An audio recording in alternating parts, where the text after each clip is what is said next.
अभी अभी इन्होंने किया नहीं किया, मुझे तो ये भी नहीं पता था, नहीं पता कि ये सड़क पर चलते समय सेकंड भर का डिस्ट्रैक्शन न सिर्फ आपके और सामने चल रहे दूसरे लोगों के गाड़ियों में नुकसान पहुंचाता है, बल्कि इससे कई बार सिचुएशन और भी ज्यादा वर्स्ट हो जाता है और लोगों की जान तक चली जाती है, जो कुछ दिनों पहले आप सभी ने हरियाणा के इस हाई क्रॉस वाले एक्सीडेंट में देखा रहा होगा। और ये सारी चीज़ें भाई आदत के ऊपर होती हैं। अगर आपकी आदत होगी ड्राइविंग या फिर राइडिंग करते समय फ़ोन चलाना या फिर दूसरे चीज़ों में डिस्ट्रैक्ट होना, तो वो कहीं ना कहीं आज नहीं तो कल नुकसान पहुंचाएगा। और ऐसा ही कुछ इंसिडेंट्स हम आज के इस वीडियो में भी देखेंगे। ये पहला एक्सीडेंट कुछ दिनों पहले महाराष्ट्र से मिस्टर श्रेय मेनन ने शेयर किया था। यहाँ पर हुआ क्या कि भाई अपने कार से घर की तरफ जा रहे होते हैं। ये एक चौड़ा सा रोड है जिस पर कई सारी गाड़ियाँ चल रही हैं। हालांकि इनकी स्पीड बहुत ज़्यादा तेज नहीं है, नॉर्मल तरीके से चलाया जा रहा है। डैश कैम कार के जस्ट आगे आपको एक महिंद्रा स्कॉर्पियो भी चलती हुई दिख रही होगी और डैश कैम कार के ड्राइवर ने स्कॉर्पियो से एक ठीक ठाक डिस्टेंस मेंटेन कर रखा है, इतनी ट्रैफिक में भी, क्योंकि ऐसे ट्रैफिक में कई बार गाड़ी रोकने की भी ज़रूरत पड़ जाती है, जैसे कि यहाँ पर भी हुआ। आगे वाले गाड़ियों ने ब्रेक लगाया, स्कॉर्पियो के ड्राइवर ने भी ब्रेक लगाकर गाड़ी को रोका और डैश कैम कार के ड्राइवर ने भी ठीक ठाक डिस्टेंस पर अपनी गाड़ी को रोक दिया। वही डैश कैम कार के जस्ट पीछे आपको ये व्हाइट कलर की एक i20 भी आती हुई दिख रही होगी। इसके ड्राइवर ने भी डिस्टेंस मेंटेन कर रखा है डैश कैम वाले कार से, लेकिन जैसे ही ये कार स्कॉर्पियो के पीछे रुकती है, पीछे से i20 आकर इसे बैक साइड से हिट कर देती है। अब यहाँ आप सोच रहे होंगे कि i20 के ड्राइवर ने पहले से जब डिस्टेंस मेंटेन कर रखा था तो फिर ऐसा सिचुएशन कैसे क्रिएट हुआ। तो इसके लिए हम थोड़ा सा वीडियो को रिवर्स करते हैं और यहाँ पर आप क्लियरली देख सकते हो कि i20 के ड्राइवर जो है वो बार बार डिस्ट्रैक्ट हो रही हैं। ऐसा लग रहा है कि वो को ड्राइवर सीट पर कुछ रखा हुआ है, उसे उठाने की कोशिश कर रही हैं या देखने की कोशिश कर रही हैं, जो भी कर रही हूँ, लेकिन कुछ सेकंड्स के लिए इनका ध्यान सामने से हट रहा है और इतना देर काफ़ी है किसी भी तरह का एक्सीडेंट होने में, जो कि यहाँ पर भी हुआ। i20 के जस्ट पीछे एक महिंद्रा XUV 700 भी आ रही थी। सेम सिचुएशन उसके ड्राइवर के भी साथ था। वो डिस्ट्रैक्ट थे या नहीं वो तो नहीं पता, लेकिन देखकर ऐसा लग रहा कि i20 से बहुत ज़्यादा चिपक कर चल रहे थे, जिस वजह से ये भी अपने गाड़ी को टाइमली रोक नहीं पाए और पीछे से आकर i20 को हिट कर दिया। अब भाई जैसा कि यहाँ पर ट्रैफिक था तो गाड़ियों की स्पीड बहुत ज़्यादा तेज नहीं थी, नॉर्मल ही थी, इसलिए नुकसान ज़्यादा नहीं हुआ। डैश कैम वाली कार ब्रेजा थी, उसका रियर साइड बम्पर थोड़ा बहुत डैमेज हुआ है। हालांकि इम्पैक्ट से i20 का रेडिएटर डैमेज हो गया था। वहीं XUV के भी फ्रंट में बहुत ज़्यादा कोई नुकसान नहीं आया।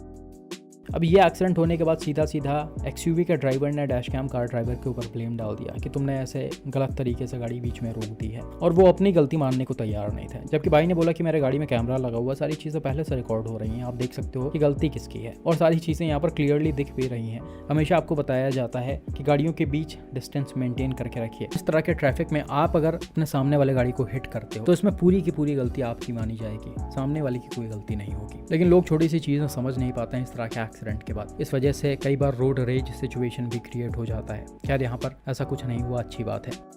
बिल्कुल ऐसा ही एक और इंसिडेंट रिसेंटली गुड़गांव से मिस्टर क्षितिज ने भी शेयर किया था। यहाँ पर हुआ क्या कि ये अपने स्कॉर्पियो एन से NH44 से होते हुए जा रहे होते हैं। बिल्कुल सेम सिचुएशन है, आगे ट्रैफिक लगा हुआ है, गाड़ियां नॉर्मल स्पीड में मूव कर रही हैं, धीरे धीरे चल रही हैं। स्कॉर्पियो एन को भी इस बस के पीछे आराम से चलाया जा रहा होता है और यहाँ पर आप देख सकते हो कई जगह ट्रैफिक चलते चलते एकदम से रुक भी जा रहा है।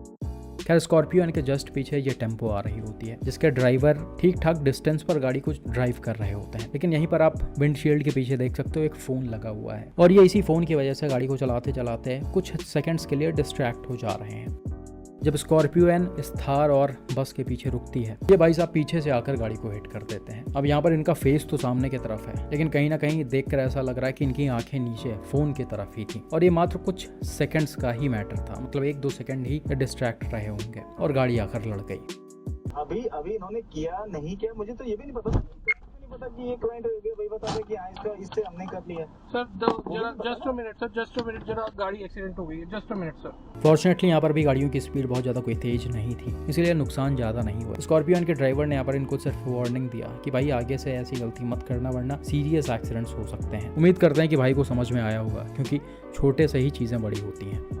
ये अगला इंसिडेंट देखो, जिसे कुछ दिनों पहले कर्नाटका के बेंगलोर से मिस्टर अभय ने शेयर किया था। यहाँ पर हुआ क्या कि रात के समय भाई अपने कार से बेंगलोर के JP नगर से होते हुए जा रहे होते हैं। सिटी के अंदर वाला रोड है, नॉर्मल ट्रैफिक है और गाड़ियां स्मूथली मूव कर रही हैं। डैश कैम कार के जस्ट पीछे आपको व्हाइट कलर की ये Volkswagen Virtus भी आती हुई दिख रही होगी। इसे भी नॉर्मल तरीके से और ठीक ठाक सेफ डिस्टेंस मेंटेन करके चलाया जा रहा है। अब कुछ देर तक सारी चीज़ें बड़े नॉर्मल तरीके से चलती हैं, सभी लोग सही से ड्राइव कर रहे होते हैं, लेकिन थोड़ी ही देर बाद होता क्या है, वर्टोस अचानक से अनकंट्रोल हो जाती है और एकदम से मीडियन पर चढ़ जाती है। यहाँ पर आप देख सकते हो सेडान का राइट साइड वाला दोनों पहिया हवा में उछल गया है और गाड़ी एकदम से टंग गई है। हालांकि अच्छी बात यह थी कि चीज़ें टाइमली कंट्रोल हो गई, या फिर कहिए इनकी किस्मत अच्छी थी जो ये बहुत ज़्यादा नहीं उठी। थोड़ा सा भी अगर ये ऊपर उठी होती तो बड़े ही आराम से सड़क पर पलट सकती थी, लेकिन फॉर्चुनेटली ऐसा कुछ नहीं हुआ। ये उठकर आराम से नीचे रख गई है। अब इस तरह का सिचुएशन एग्जैक्टली क्यों क्रिएट हुआ उसे तो हम दावे के साथ नहीं बोल सकते, क्योंकि डैश कैम कार वहाँ पर रुकी नहीं, सीधा चली गई थी। लेकिन भाई इस तरह के जितने भी एक्सीडेंट्स होते हैं उसका 99% एक ही रीज़न होता है, डिस्ट्रैक्शन। या तो ड्राइवर को ड्राइवर सीट पर बैठे पैसेंजर से बात कर रहा होता है, या कुछ म्यूजिक वगैरह चेंज कर रहा होता है, कुछ उठा रहा होता है, फ़ोन चला रहा होता है, दुनिया भर की चीज़ें होती हैं और इन्हीं सब वजहों से इस तरह का सिचुएशन क्रिएट होता है, इस तरह के एक्सीडेंट्स होते हैं। और इसके कॉन्सिक्वेंसेस भाई सिचुएशन और स्पीड पर ज़्यादा डिपेंड करते हैं। किस्मत अच्छी है तो आप ऐसे बच जाओगे, नहीं अच्छी है तो आपका भी नुकसान होगा और आप दूसरों का भी करोगे। खैर ये तो थे कार ड्राइवर्स जो इजीली डिस्ट्रैक्ट हो जाते हैं ट्रैफिक में, लेकिन हम बात करें अगर टू व्हीलर राइडर्स की, तो वो भी कहीं ना कहीं बिल्कुल ऐसे ही रोड्स पर डिस्ट्रैक्ट होते हैं। ये वाला इंसिडेंट देखो जिसे रिसेंटली मिस्टर नीलांबर ने शेयर किया है। यहाँ पर हुआ क्या कि भाई अपने कार से एक सिंगल रोड से होते हुए जा रहे होते हैं। पतली सी रोड है जिस पर गाड़ियाँ जाती भी हैं और आती भी हैं। जस्ट आगे आपको स्कूटी से एक लड़का भी चलता हुआ दिख रहा होगा और उसके आगे एक टेम्पो है। अब यहाँ पर सारी चीज़ें नॉर्मल होती हैं, गाड़ियाँ भी सही तरीके से चलाई जा रही होती हैं, लेकिन कुछ देर बाद होता क्या है, लड़का अपने जेब से फ़ोन निकालता है और फ़ोन देखने लगता है, या फिर किसी का कॉल आ रहा होता है उसे चेक करने लगता है। और यहाँ पर आप क्लियरली देख सकते हो ये लड़का जो है वो फ़ोन की वजह से कितना ज़्यादा डिस्ट्रैक्ट हो रहा है। मतलब ये सामने की तरफ कम देख रहा है, फ़ोन में ज़्यादा देख रहा है। बिल्कुल उसी ड्यूरेशन में ये आगे चल रही टेम्पो बीच रोड पे ही रुक जाती है। अब ये आगे ट्रैफिक की वजह से रुकती है या फिर कोई दूसरा रीज़न होता है वो तो नहीं पता, लेकिन गाड़ी बीच में खड़ी हो जाती है। बिल्कुल उसी के जस्ट पहले जो स्कूटी राइडर होता है वो फ़ोन में देख रहा होता है। ये समझ नहीं पाता कि टेम्पो कब रुक गई। ये सीधा जाकर एकदम से अनकंट्रोल हो जाता है। ये बचने की कोशिश करता है लेकिन पॉसिबल नहीं हो पाता। इसकी स्कूटी जाकर सड़क के किनारे गिर जाती है। हालांकि लड़का नहीं गिरता, ये सेफ रहता है। खैर इस तरह की चीज़ें आज नहीं तो कल नुकसान पहुँचाती हैं। भाई ने इससे सबक नहीं लिया तो फिर ये आगे चलकर अच्छे से फंसेंगे। भाई जिन्होंने इस वीडियो को शेयर किया उन्होंने बताया कि ये पुणे का इंसिडेंट है और पुणे के बहुत सारे टू व्हीलर राइडर्स हेलमेट नहीं पहनते हैं। इवन ट्रैफिक पुलिस भी किसी भी तरह का कोई स्ट्रिक्ट एक्शन नहीं लेती है इनके ऊपर। और ये चीज़ें भाई हमने पहले भी वीडियो में देखी थी और मैंने शायद मेंशन भी किया था उस वीडियो में। बहुत ही ईजिली यहाँ पर ट्रैफिक रूल्स को तोड़ा जा रहा था। कोई रॉन्ग साइड से आ रहा है, कोई सिग्नल तोड़कर दूसरों से मारपीट कर रहा है, झगड़ा कर रहा है। जब तक इनके अंदर कानून का डर नहीं होगा तब तक चीज़ें जल्दी सही नहीं होने वाली हैं। खैर पुणे के बहुत सारे वीडियोस मेरे पास हैं जिसमें ऐसे वायलेशंस लगातार देखे जाते हैं। मैं उन सभी को separately other social media handles पर डालूंगा और पुणे पुलिस को टैग करके रिक्वेस्ट करूंगा, हो सकता है उन तक ये चीज़ें पहुँचें।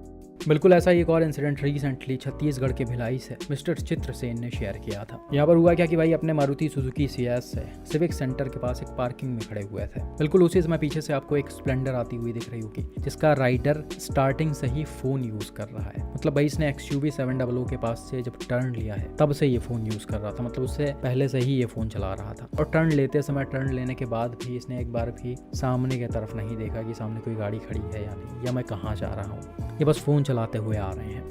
अब भाई साहब जब एकदम लास्ट में सीएस के पास आकर सामने की तरफ देखते हैं तब तक बहुत लेट हो जाता है। हालांकि यहाँ पर बाइक की स्पीड कोई बहुत ज़्यादा तेज नहीं थी, लेकिन जितने भी स्पीड में ये थी उसे इतना ही जल्दी कंट्रोल करना लगभग नामुमकिन था। और वैसा यहाँ पर हुआ भी। भाई ने सामने देखा, इनके पास कोई ऑप्शन नहीं था लड़ने के अलावा, और इम्पैक्ट भी यहाँ पर ठीक ठाक था जिससे ये उछल गए हैं और इनका फेस सीधा सीएस के स्पॉइलर में लड़ गया है क्योंकि इन्होंने हेलमेट नहीं पहन रखा था। और इनका फ़ोन भी जो है वो उछल कर नीचे गिर गया है। खैर अच्छी बात यह थी कि भाई को ज़्यादा कोई चोटें नहीं आई हैं। थोड़ा सा भी स्पीड ज़्यादा रहा होता या इम्पैक्ट और तेज पड़ता तो हो सकता है इनके फेस में काफ़ी इंजरीज आ सकती थी जिस तरह से ये एक्सीडेंट हुआ है। लेकिन फॉर्चुनेटली ऐसा कुछ नहीं हुआ, भाई सेफ थे। अब इसके बाद तुरंत ही सियाज के ओनर बाहर आते हैं और साथ ही साथ भाई पूछते हैं कि ये क्या कर दिया गाड़ी के साथ। अब यहाँ पर सियाज थी तो हो सकता है यहाँ पर थोड़ा बहुत नुकसान हो गया हो भाई का, और भाई डैमेज देखकर थोड़ा बहुत भड़क भी जाते हैं लड़के के ऊपर। इसके बाद ये उसके हाथ से फ़ोन भी ले लेते हैं और इसकी बाइक भी साइड लगवाते हैं और बातचीत करने लगते हैं। जिसके बाद ये पता लगता है कि लड़का अपने गर्लफ्रेंड से बात कर रहा था जिस वजह से इतना ज़्यादा डिस्ट्रैक्ट हो गया। खैर इसे देखकर आप समझ सकते हो कि भाई इतना भी ज़्यादा बिजी नहीं होना चाहिए कि आगे पीछे का कुछ समझ में ही ना आए। मतलब ये इतना ज़्यादा मग्न हो गए थे कि इन्होंने एक बार भी नज़र उठाकर सामने की तरफ देखा तक नहीं। खैर इनकी किस्मत अच्छी थी कि हेलमेट ना पहनने के बाद भी ये सेफली बच गए। लेकिन भाई इस तरह के एक्सीडेंट्स कई बार डेंजरस भी हो जाते हैं। मैंने कुछ महीनों पहले आपको यहाँ पर या फिर इंस्टाग्राम पर ऐसा ही एक एक्सीडेंट दिखाया था जिसमें एक I-20 सड़क पर लेफ्ट मुड़ती है, पीछे से बाइक वाला आ रहा होता है, वो अपने फ़ोन में देख रहा होता है, उसकी स्पीड बहुत ही ज़्यादा तेज होती है। भाई साहब लास्ट मोमेंट पर सामने देखते हैं लेकिन तब तक बहुत लेट हो चुका होता है। ये सीधा आकर I-20 को हिट करते हैं और एकदम बाइक के साथ ही उछलकर सड़क के किनारे गिर जाते हैं। तो इस तरह के एक्सीडेंट्स में कई बार सीरियस इंजरीज आने के भी चांसेस होते हैं। तो अगर आप सभी भी ऐसी गलती कर रहे हो, चाहे बाइक चलाते हुए, चाहे कार चलाते हुए, चाहे कोई भी गाड़ी चलाते हुए, आपको लगता है कि अगर हम कुछ सेकंड्स के लिए फ़ोन चला रहे हैं, कुछ सेकंड्स के लिए इधर उधर डिस्ट्रैक्ट हो जा रहे हैं, कुछ नहीं होगा उससे, तो उससे ये सब हो सकता है। और जब भी आप ऐसा कुछ करने की सोचो, मतलब डिस्ट्रैक्ट होने की सोचो, तो इन वीडियोज़ को ज़रूर दिमाग में लाना। बाकी आपका इस तरह के एक्सीडेंट्स पर क्या मानना है, कॉमेंट करके ज़रूर बताएं।